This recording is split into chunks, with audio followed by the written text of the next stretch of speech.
Hi and welcome back. Well, today I'm going to take care of those two receivers, and it's clearly starting of two different projects in one. And I was looking for some old receiver from Heathkit, and I took it off eBay. The seller states that the lower one should suffer from huge hum, and he purchased the second one for spares as a donor unit. But then he decided to don't go ahead with the project for lack of time or don't know why. So he decided to sold everything, and it's sold together with a copy of the original manual with mounted schematic. So I think it was struggling to repair it. Might be some sort of difficult failure. As you can see, there is the upper glass flipper around, upside down. So what I will do, I will remove this from the bench. Clearly, the hope is to be able to fix both of those. I will remove the upper one, I will remove the cover from the bottom one, and start to give a preliminary test. Well, looking at this schematic, I have seen that we have only a 110 volt primary transformer, and as the seller was based in UK, and they said that it was hearing a huge hum, I wonder if it has plugged directly onto their mains, which is 240 volts, and possibly it got damaged the transformer for the over voltage. So I think before to connect a new plug, which by the way I have already here, I think it should be a good idea to check the primary of the transformer. So let's see what we have here.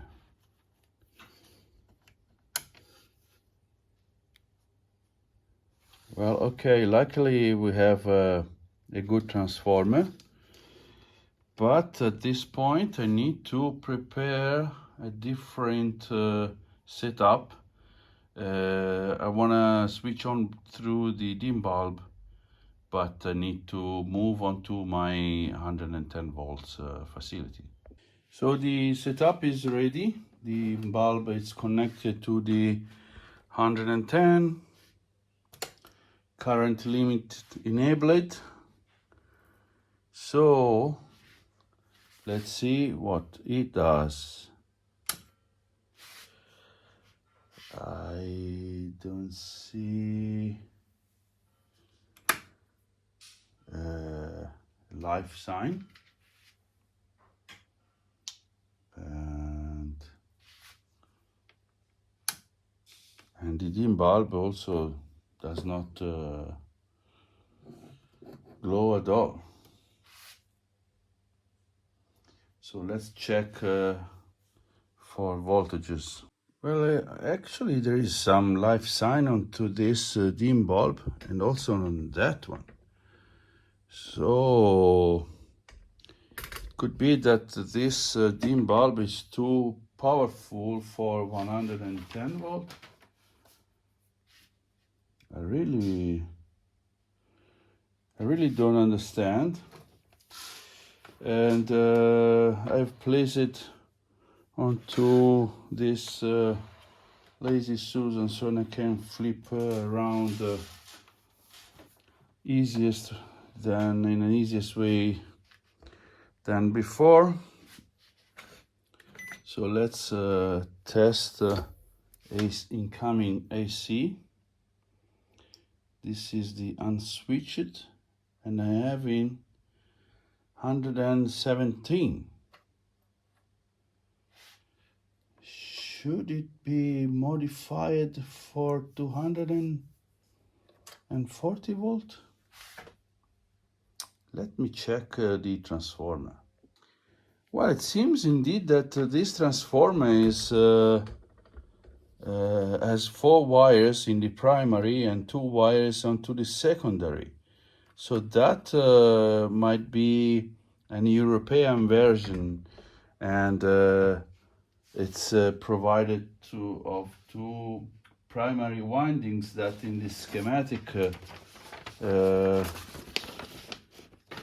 is no mention. We have only 1 primary winding.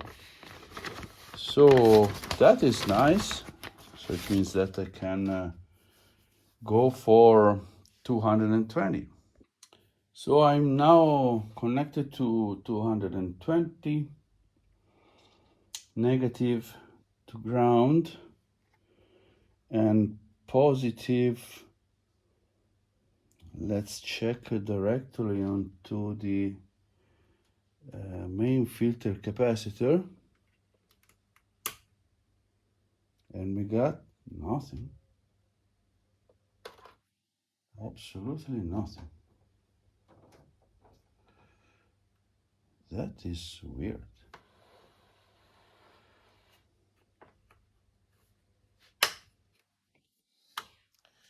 So let's check for AC.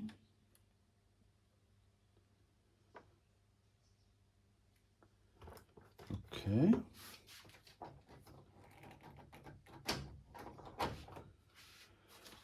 Might it be that the fuse blown up? No, because we are before. And indeed we have voltage here. We don't have any voltage after the, yeah, seems that the fuse is blown out.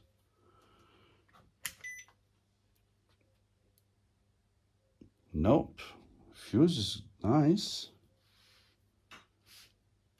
So what's wrong here?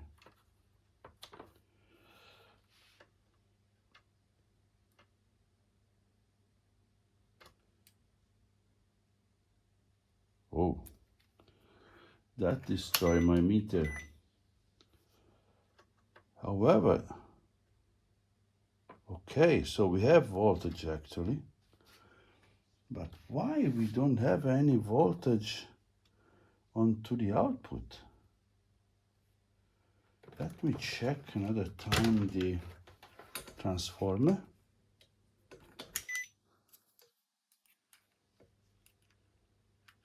We now have no continuity. Should it be the power switch? Let me try to jump the contacts. Well, that's my fault. I was pulling the wrong button. So that should now indeed works. And we have almost 30 volt, climbing up a bit, probably the main filter capacitor, which is a very beefy capacitor down there. It's climbing up, and the voltage should be 35. So let's see. We are almost there. Remember, we are through the dim bulb. And let's see for ripple, as the problem was the hum.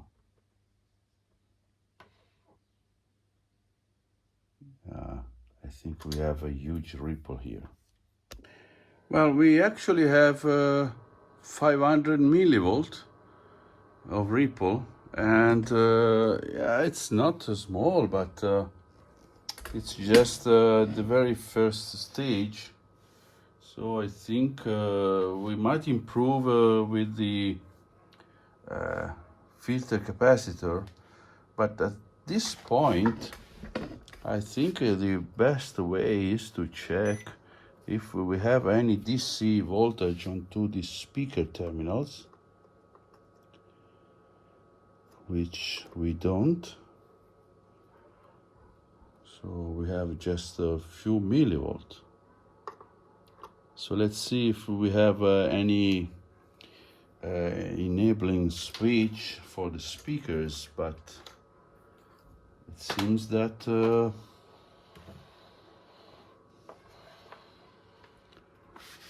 yeah, we don't.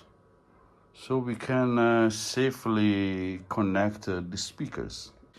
Well, I've plugged the speakers. Indeed, there is a speaker disabling, that is this button here, switch, that disable the speakers by pulling out. By the way, I've checked it's safe enough to connect the speakers, so let's try it out. Okay, indeed the seller has correctly stated that there is a huge hum. So let's try, it's in phono. Okay, volume, no change with volume. Let's place to FM.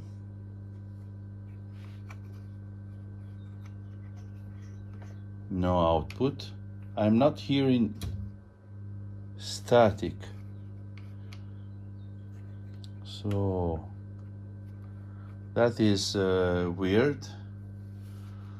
So I believe that we might have actually transistor problem instead of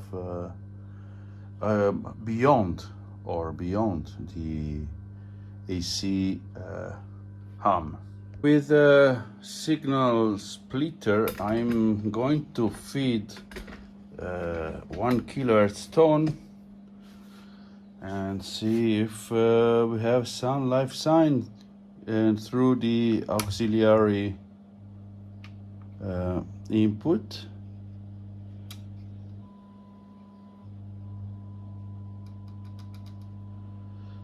What did? Okay, mono and stereo. Stereo is okay. So we have a signal. It's a very low level at the moment. I'm having only 1 millivolt. Let's place to, let's say, 50 millivolt.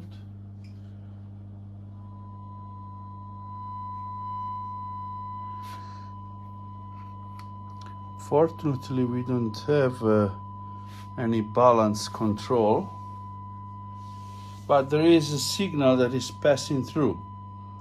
So it means that we have a non-working tuner, as we are not receiving a station. Let's try to be an antenna with my finger. Nothing. So there is clearly a diode tuner with a huge hum. Well, I've jumped across the main filter capacitor, this 4700 microfarad capacitor.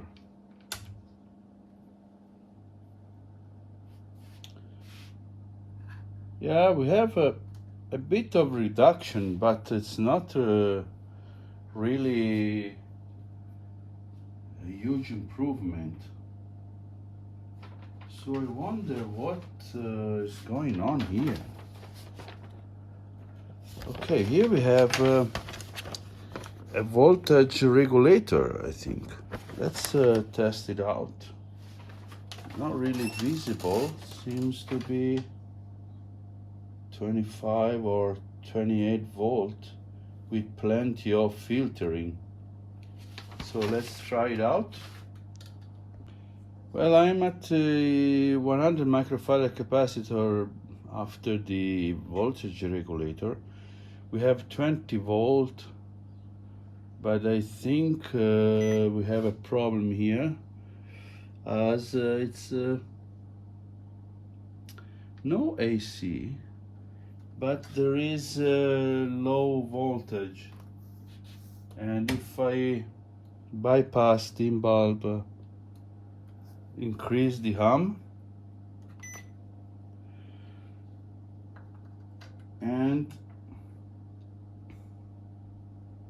but voltage wise we are almost at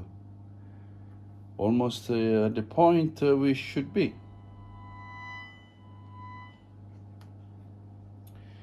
So might it be a mistake in the construction?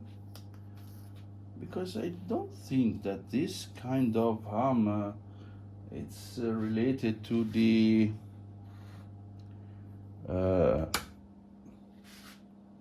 presence of AC, the ripple. Well, I was wrong. I have just jumped across the 3 100 microfarad capacitors onto the regulator stage over there, and the hum disappeared.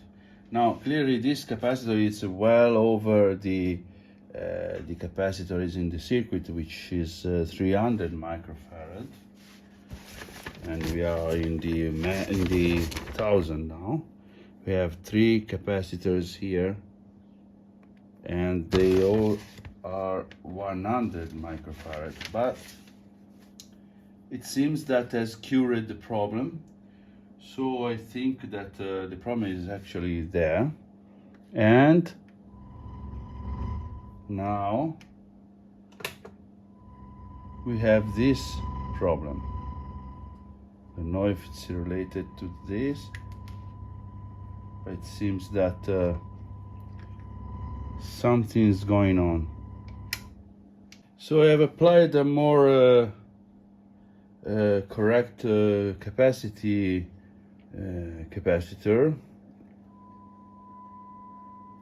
and it seems that now works.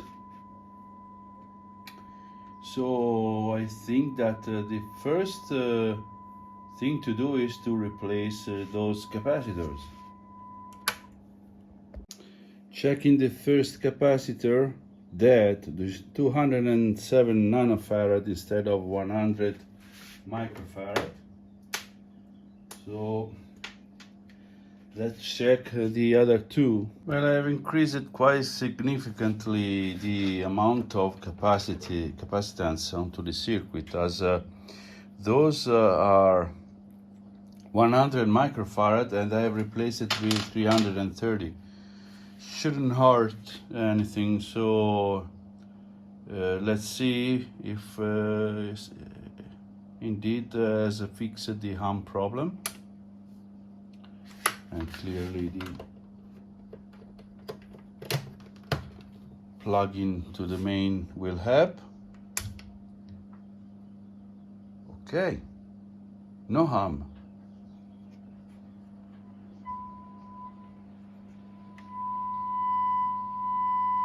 And it seems that indeed we have a signal clean, which is nice. Tone control.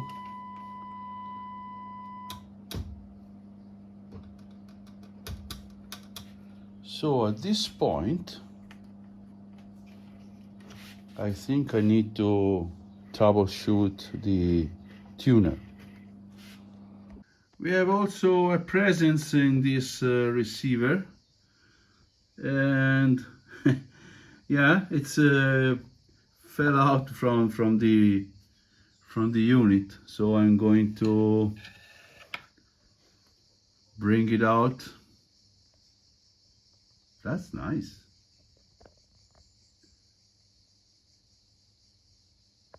Well, we clearly have a dead tuner. Not sure if the front end or the IF, however, or the multiplexer.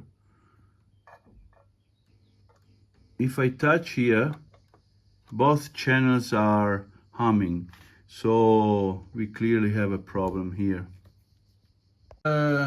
Looking at the manual, I discovered that there is another switch which is onto the phase control over there, and as I have moved it back and forth, I have this small hum coming from the tuner now. So I have applied the wire for as antenna, very short wire, and here is a very good place to receive FM. Let's see. Okay. We start to have some life sign. This is a very strong station. Should at full volume should be very loud, and it doesn't.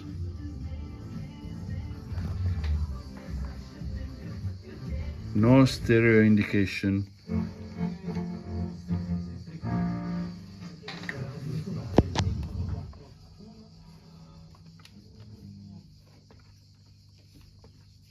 Yeah, very weak.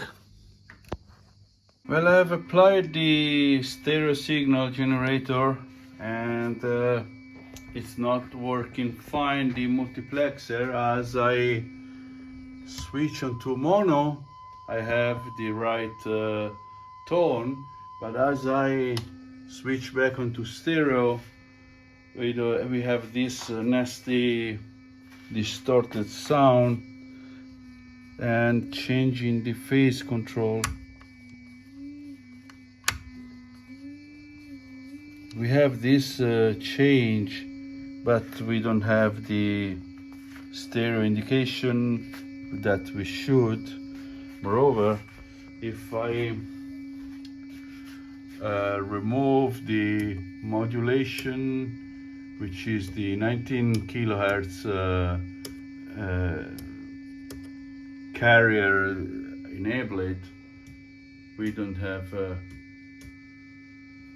we hear onto the speaker that the carrier is coming through, so there is probably a misadjustment in the multiplexer.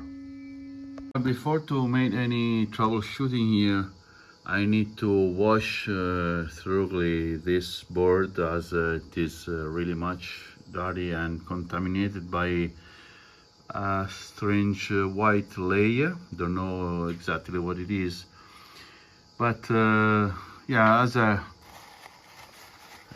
just to avoid that we might have some leakage onto the board because of this contamination. I'm just adjusting the 38 kilocycle oscillator onto the multiplexer. This is the T7 transformer that adjusted that frequency, and as you can see, it was pretty out and very touchy, but yeah, it's fine now. So this is the multiplexer circuit diagram, and since I don't have the stereo lamp glowing up with the with feeding the stereo signal, what I want to do is to isolate the entire multiplexer and feed 19 kilohertz signal with signal generator, as it is simply removing this capacitor, which by the way is an electrolytic and could be faulty. Well, I'm feeding 15 millivolt 19 kilocycle unmodulated signal. Stereo bulb, it's glowing up. So clearly the multiplexer is somewhat working, and it seems that can be either the multiplexer with low sensitivity or the IF that is poor gain in the IF. So I will try to adjust this, which is the 19 kilohertz coil, which is L7, to have to peak for maximum signal transfer, and see if we will have any change. So the multiplexer seems to be nice and now aligned as I have adjusted the coils, and I'm feeding the composite signal from the stereo generator, and the stereo generator it's showing that the multiplexer section is doing fine. So that is the capacitor that I have removed. I will completely remove and check for health, and then we'll go through the IF and see if we have a signal and the IF is well aligned.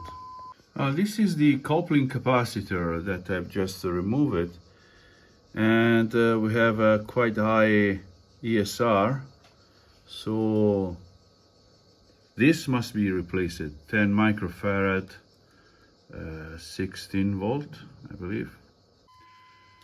Okay, I'm feeding signal and stereo signal, and the lamp is not glowing up. So it seems that the IF it's not giving enough amplification, or might also be that the front end is not, there is a problem here. But it seems that the IF is not working as it should. I was struggling to understand the kind of screw. Look at that. This is just a sort of guide, but my tool can't pass through. So removing this,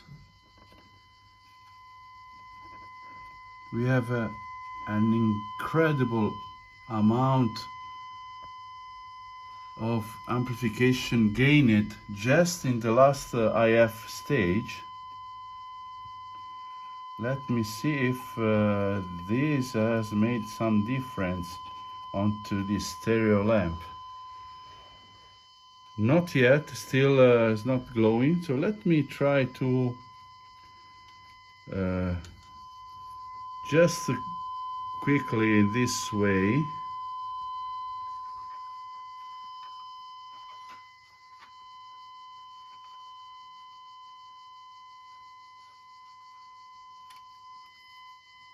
And go through all the 4 IF transformers. This is almost on peak, and we have the last one.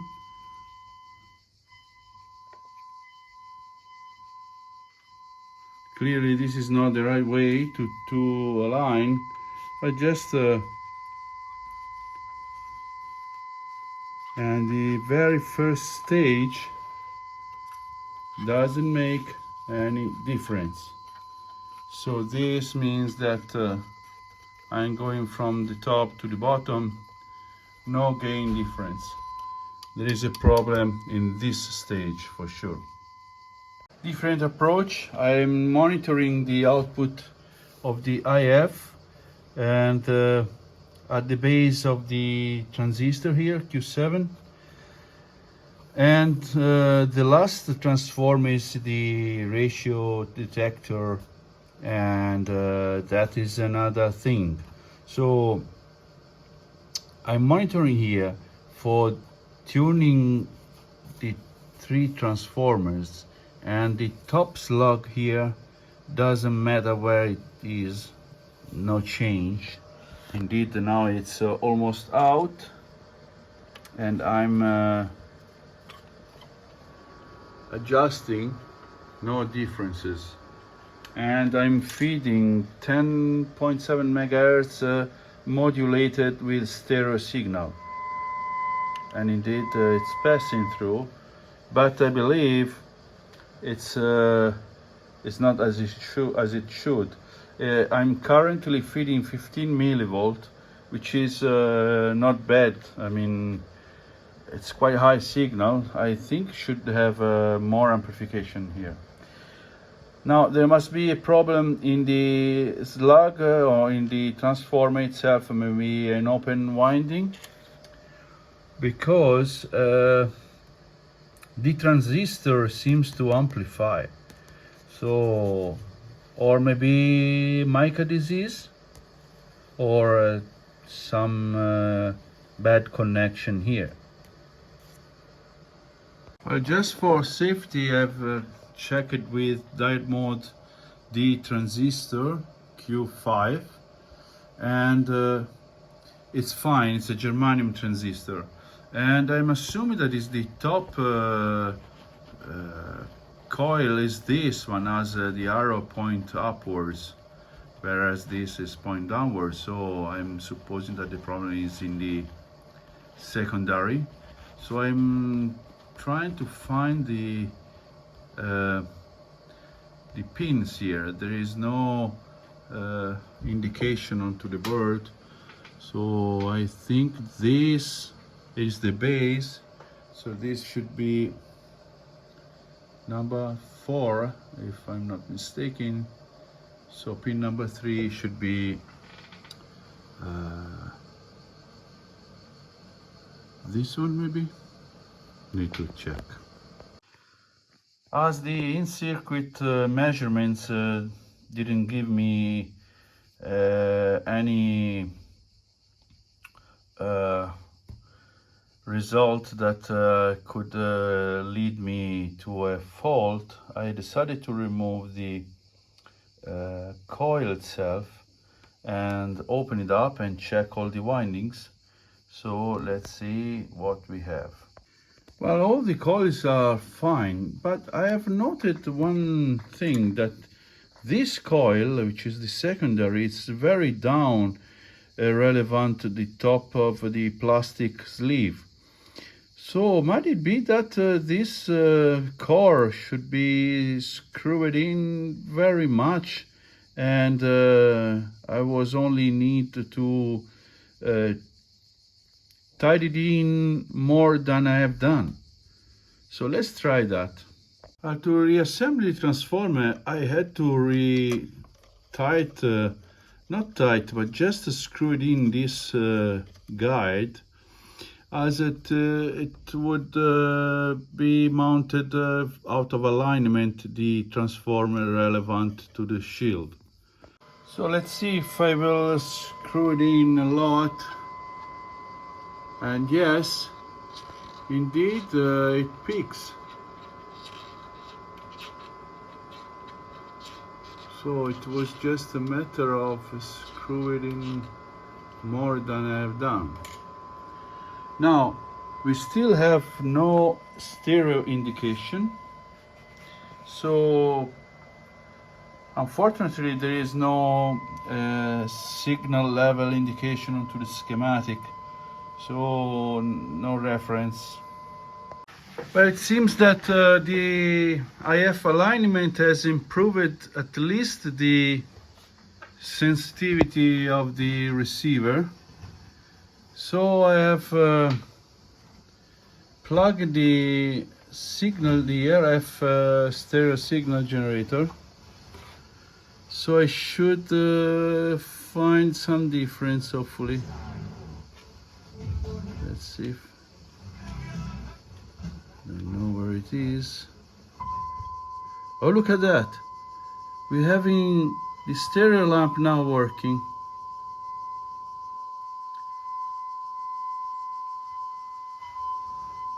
Okay, so I think that we can make some receiving test, but it's doing what it should now. And I have just switched onto the lowest level of output, signal output from the generator, and I still have the stereo indicator. So I think we are good now. Well, I think that the problems are not all fixed. There is a mechanical misadjustments of the pointer, which is going well beyond the limit onto the uh, high level of the scale. But if I go to the low end of the scale, it's stopping right there. So I believe that there is a mechanical issue. Mechanically now it's centered, and we can go back and forth over the range of the scale. However, we have now the glass is a bit down, should be lifted up a bit. It's falling down. However, it's not receiving below 92 megahertz.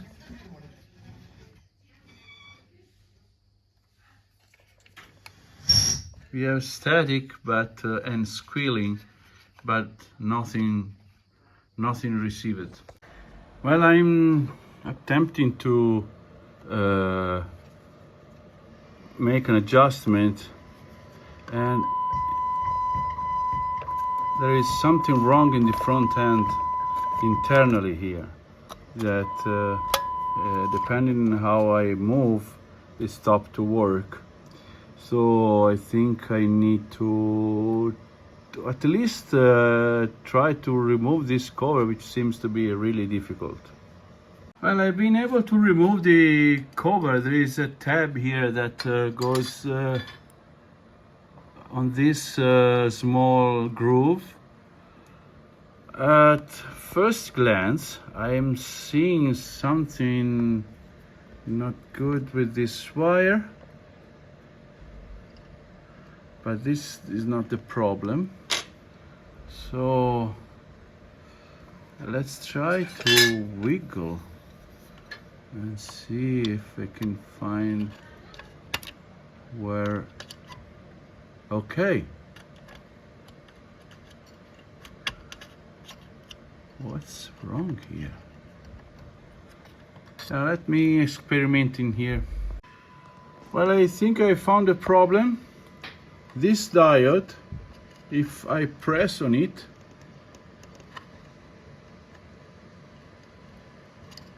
I eventually found a position that the receiver is working correctly, and I'm afraid that okay. Well, actually, it seems that it's when I touch the ground.